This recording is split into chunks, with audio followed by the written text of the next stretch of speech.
அது ஓடிக்கொண்டே இருக்கின்றது.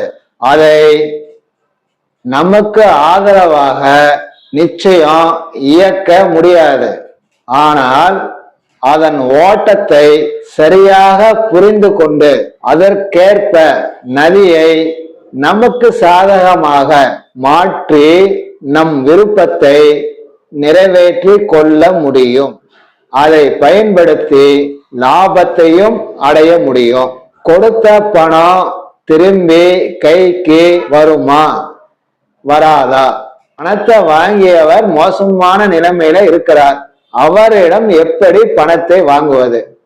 தாய் வழி சொத்து இல்லைன்னா கணவன் மனைவி வழி சொத்து எனக்கு சேர வேண்டியத தராம அவங்களே அனுபவிச்சுக்கிட்டு இருக்கிறாங்க. அந்த சொத்து எனக்கு வேணும்னு கேசு போடலாமா, வழக்கு போடலாமா என யோசித்து கொண்டிருக்கும் சிம்ம ராசியில் பிறந்த சகோதர சகோதரிகளே, ஒரு விசேஷத்திற்கு சென்று வந்ததிலிருந்து உடம்பும் வயிறும் சரியில்லை. நான் கடன் வாங்கின இடத்துல என்னைய தினம் நச்சரிக்கிறாங்க. வேற இடத்துல கடன் வாங்கிதான் அந்த கடனை கட்டணும். தொழில்ல வாடிக்கையாளரே சுத்தமா வர மாட்டேங்கிறாங்க. அப்படியே யாரும் செய்வன சூனியம் வச்ச மாதிரி அப்படியே ஸ்டாப் ஆயிட்டாங்க. நானும் எவ்வளவோ முயற்சி பண்றேன், எதுவும் நடக்க மாட்டேங்குது. வியாபாரம் ஆக மாட்டேங்குது, பணம் ரொட்டேஷன் ஆக மாட்டேங்குது. இதுக்கு ஏதாவது பரிகாரம் இருக்கா? யாராவது செய்வன வச்சுட்டாங்களா?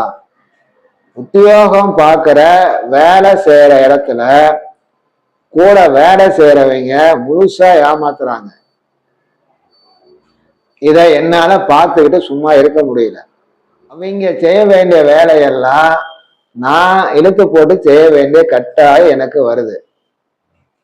அவங்களுக்கு எவ்வளவு சொன்னாலும் கேட்க மாட்டேங்கிறாங்க. உடம்பு சரியில்லைன்னு சொல்லி லீவு போட்டுவிட்டு வீட்டுல போய் உக்காந்துக்கிறாங்க. எல்லா சுமையும் என் தலைமையிலேயே விழுது.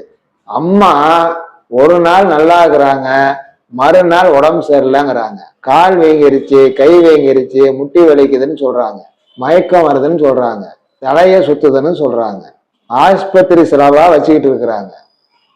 ஏன் வாழ்க்கை துணையோ நீ எப்படியோ போ, எனக்கு என்ன அப்படின்னு சொல்லி பொறுப்பு இல்லாம அக்கறை இல்லாம அது இஷ்டத்துக்கு அது பாட்டுக்கு அது வேலையை பார்த்துட்டு இருக்கு. எப்படி என்ன சொல்லி அவங்கள புரிய வச்சு எனக்கு ஒத்துழைக்கிற மாதிரி நடந்துக்க வைக்கிறதுன்னு எனக்கு புரியவே மாட்டேங்குது. எப்ப திருந்தும்னு தெரிய மாட்டேங்குது. ஓரளவுக்கு போதுங்கிற அளவுக்கு பணம் வரவு செலவுலாம் சரியாதான் இருக்கு. ஆனா மனசுலதான் நிம்மதியே இல்லை, ஒரு குறை இருந்துகிட்டே இருக்கு. வீடு ஒண்ணு கட்டிக்கிட்டு இருக்கேன், ஒரு நிலம் பார்த்துக்கிட்டு இருக்கேன். கட்டட வேலையாட்கள் ஒழுங்கா வேலைக்கு வர மாட்டேங்கிறாங்க. அதனால அது பிரச்சனை வருது. ஒரு வீட்டு மனைய தெற்கு இல்லைன்னா மேற்கு தேச பார்த்த வீட்டு மனை அந்நிய இனத்தை சேர்ந்தவர் என்னைய வாங்கிக்கன்னு சொல்லி கேட்டுட்டு இருக்கிறாரு. வாங்கலான்னு ஆசை, பணத்துக்கு ஏற்பாடு பண்ணிட்டு இருக்கிறேன். பணம் எப்ப கிடைக்கணும்னு தெரியல, ஆனா கிடைச்சிரும். வச்சிருக்கிற வாகனம் பாதி வழியிலேயே மக்கர் பண்ணி நின்று போயிடுது. அதை வித்துட்டு வேற புதுசா ஒண்ணு வாங்கணும்னு ஆசையா இருக்கு, ஏற்பாடு பண்ணிட்டு இருக்கேன். இந்த வாரத்துல வாங்கிடுவேன். தொழில்ல உத்தியோகத்துல என் மொத்த அறிவு ஞானம் அத்தனையும் கொட்டிட்டேன், உழைப்பையும் கொட்டுறேன். தொழில விருத்தி செஞ்சிட்டு இருக்கிறேன். எப்படியாவது வளர்த்து எடுத்துடணும், தொழில மேல்மட்டத்துக்கு கொண்டு போயிடணும். ஆனா வேலையாட்கள் சக ஊழியர்கள் யாரும் சரியா ஒத்துழைக்க மாட்டேங்கிறாங்க. பெரிய தொந்தரவா இருக்கு. கொஞ்சம் ஏதாவது கோச்சுக்கிட்டா உடனே வேலைக்கு வராம நின்னுக்கிறாங்க. தொழில் கூட்டாளி ஒருத்தரை வச்சிருக்கிறேன். ஆவுனா அவரு வெளியூர் போறேன், அங்க போறேன், உடம்பு சரியில்லை அப்படின்னு சொல்லிட்டு அவர் பாட்டு போயிடுறாரு. அவரால் எந்த பிரயோஜனமும் இல்லை. பேசாம அவரை தூக்கிட்டு வசம் நானே முழுசா பார்த்துக்கலான்னு இருக்கிறேன்.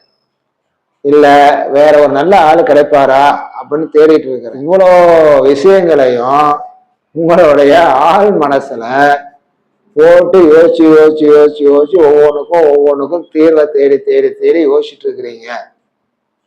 பெரும் மதிப்பிற்கும் மரியாதைக்கும் உரிய சிம்மம் ராசியில் பிறந்த சகோதர சகோதரிகளே, உங்கள் அனைவருக்கும் எனது பணிவன்பான வணக்கங்களை தெரிவித்துக் கொண்டேன்.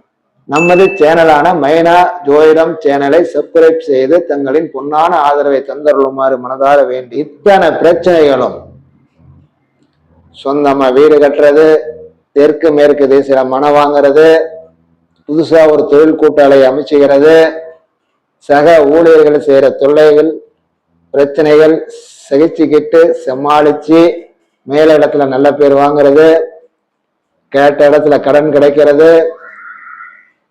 இல்வாழ்க்கை துணையோட ஒத்துழைப்ப முள்ள சொல்லி திருத்தி உங்களுக்கு சாதகமாக மாத்திக்கிறது, அம்மா அடிக்கடி உடம்பு சொல்லாம போறது சரியான டாக்டரை காமிச்சு சரி பண்ணி ஒழுங்குபடுத்தி விட்டுறது, இத்தனையும் இந்த வாரத்துல மிக சிறப்பா வந்திருக்கு. பயப்பட எதுவும் இல்லை. லாபஸ்தானத்துல லாபாதிபதி புதன் ஆட்சி பெற்று குரு பகவானோட சேர்ந்து நிக்குது. அந்நிய இனம் அந்நிய மொழி பேசுறவங்க மூலியமா தெற்கு அல்லது மேற்கு திசையில பணம் கிடைக்கும், தொழில் கிடைக்கும், வருமானம் வரும், வீடு நிலம் சொத்து அமையும். சரியா? அதே மாதிரி ராசி அதிபதி சூரியன் ராசிக்கு 10ஆம் இடத்துல மிக சிறப்பா உட்கார்ந்துருக்கு. வர ஆணி மாசம் பிறந்துருச்சுன்னா, அதாவது இங்கிலீஷ் தேதிக்கு 15-16ஆம் தேதி மிதுன ராசிக்கு வந்துடும், லாபஸ்தானத்துக்கு வந்துடும். வீடு கிரக பிரவேசம், கட்டின வீடு வாங்கிறது, நிலம் வாங்கிறது, புதுசா வாகனம் வாங்கிறது, தொழில் விருத்தி ஏற்படுறது, புதிய வேலையாட்கள் அனைத்தும் மிக சிறப்பாக அமையும். ராசிக்கு 7ஆம் இடத்துல ராகு கேது அமர்ந்தனாலதான் தொழில் கூட்டாளி, வாடிக்கையாளர், சக ஊழியர்கள், நண்பர்கள் அல்லது வாழ்க்கை துணை, இதுல எதையாவது ஒண்ணு பிரச்சனை பண்ணிக்கிட்டே இருக்கும் 1.5 வருஷத்துக்கு, ராகு கேது பயிற்சி ஏற்படுற வரைக்கும். அதனால ஒண்ணு வாழ்க்கை துணை கிட்ட கண்டுங்காணாம அனுசரிச்சு போயிடணும், அல்லது தொழில் கூட்டாளி கிட்ட அந்த மாதிரி நடந்துக்கணும், அல்லது சக ஊழியர்கிட்ட நண்பர்கள்கிட்ட நேக்கா நிதானமா கண்டும் காணாத மாதிரி போய்கிட்டு இருந்தா மன உளைச்சல் இல்லை, மன வருத்தம் இல்லை. மகம் நட்சத்திரம் சிம்ம ராசியில பிறந்த உங்களுக்கு 8ஆம் தேதி ஞாயிற்றுக்கிழமை, 9ஆம் தேதி திங்கட்கிழமை, 10ஆம் தேதி செவ்வாய்க்கிழமை, 13ஆம் தேதி வெள்ளிக்கிழமை, 15ஆம் தேதி ஞாயிற்றுக்கிழமை உங்கள் அறிவு கூர்மையும் புத்திசாலித்தனமும் அதிகமாக மிளிரும் நேரமாக வந்துள்ளது. வயிற்று பகுதியில அவ்வப்போது வலி வந்துட்டு போயிட்டு இருக்கும், அது என்னன்னு பார்த்துக்கணும். இந்த நாள்ல பார்த்துட்டா குணமாயிடும். பூரம் நட்சத்திரம் சிம்ம ராசியில பிறந்த உங்களுக்கு 8ஆம் தேதி ஞாயிற்றுக்கிழமை மத்தியானம் 12:30 மணியிலிருந்து திங்கக்கிழமை சாயந்தரம் 3 மணி வரைக்கும், 10ஆம் தேதி செவ்வாய்க்கிழமை, 11ஆம் தேதி புதன்கிழமை, 14ஆம் தேதி சனிக்கிழமை, இந்த நாளில் பூரா நல்ல நாளா இருக்கு. ஆரோக்கியம் சம்பந்தமா டாக்டரை பார்க்குற மாதிரி இருந்தா பார்த்துக்கலாம். வீடு சம்பந்தமா முயற்சி எடுத்தா ஜெயிச்சிடலாம். உத்திர நட்சத்திரம் 1ஆம் பாதம் சிம்ம ராசியில பிறந்தவங்களுக்கு 9ஆம் தேதி திங்கக்கிழமை சாயந்தரம் 3 மணியிலிருந்து 10ஆம் தேதி செவ்வாய்க்கிழமை நாள் முழுவதும், 11ஆம் தேதி புதன்கிழமை நாள் முழுவதும், 12ஆம் தேதி வியாழக்கிழமை நாள் முழுவதும், இந்த நாள் பூரா நல்ல நாள். வீடு நேரம் சொத்து காசு பணம் தொழில் உத்தியோகம் ஆரோக்கியம் எது வேணாலும் செய்யுங்க. பொதுவாக சிம்மம் ராசியில் பிறந்த அனைத்து சகோதர சகோதரிகளுக்கும் இந்த வாரம் மற்ற நபர்களின் போக்கை அனுசரித்து காரியத்தை சாதித்து கொள்ளும் வாரமாக வந்துள்ளது.